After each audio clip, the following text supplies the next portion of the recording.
moi je suis parti en stage de master en Côte d'Ivoire, du coup à Abidjan, la capitale économique de la Côte d'Ivoire en Afrique de l'Ouest.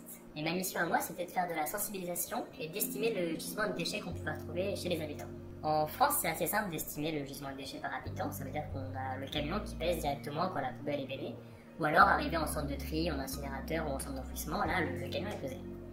En Côte d'Ivoire, ce n'est pas le cas. En Côte d'Ivoire, c'est souvent des décharges et le camion vient et décharge ses déchets et c'est fini. Souvent, c'est même pas des camions poubelles qu'on va pas retrouver chez nous, c'est souvent juste un sorte de semi-remorque qui stocke les déchets et qui les décharge. Donc nous, pour estimer ce gisement et en fait, par la suite, instaurer une collecte adaptée aux habitants, on a demandé aux gens si on pouvait récupérer leurs déchets. En fait, à la place des éboueurs, des rippers qui passent, nous on demandait si on pouvait les récupérer pour eux.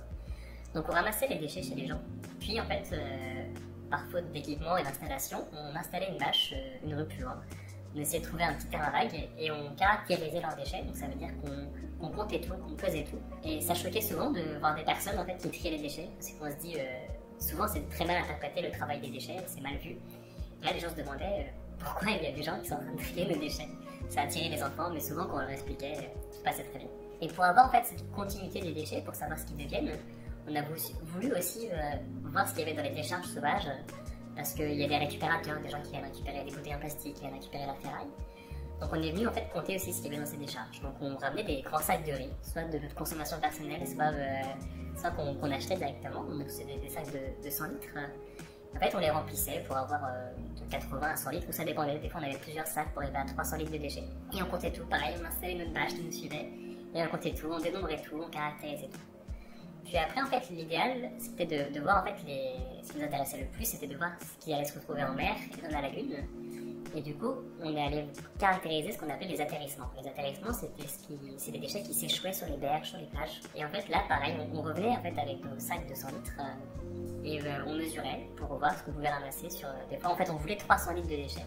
Des fois, on les ramassait sur 1 mètre carré, des fois, on les ramassait sur 10 mètres. Ça dépendait vraiment du type d'espace, du type d'endroit, est-ce qu'il y avait de la population à côté, est-ce que en fonction des courants, des fonds marins. Et voilà, et on caractérisait tout. Et pour terminer, on voulait voir aussi quel pourcentage des déchets on voulait.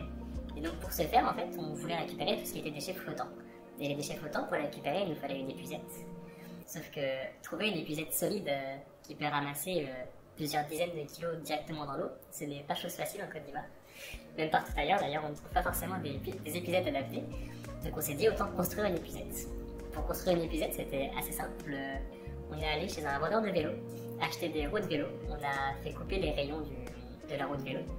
Puis on est allé chez un ferrailleur, acheter des barres de fer. On a fait souder à cette roue de vélo chez un soudeur qui était 200 mètres plus loin. Il nous a aussi rajouté des petits renforts pour que ça rende ça plus solide. Puis dans quelques dizaines de kilomètres, on a trouvé un magasin de pêcheurs qui vendait des filets au mètre. On a pris 2 bons mètres de filets qu'on a fait ficeler à notre roue de vélo, qu'on a fait coudre pour rendre ça une épuisette.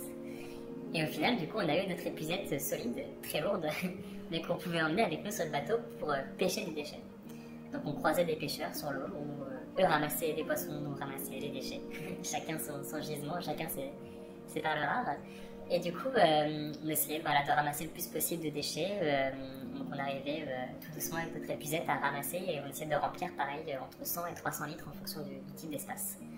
Et pareil, une fois arrivé au port, on installe notre bâche, on compte les déchets, on les dénombre pour ensuite du coup avoir le flux de déchets de chez la personne, la décharge, les atterrissements et enfin les déchets flottants.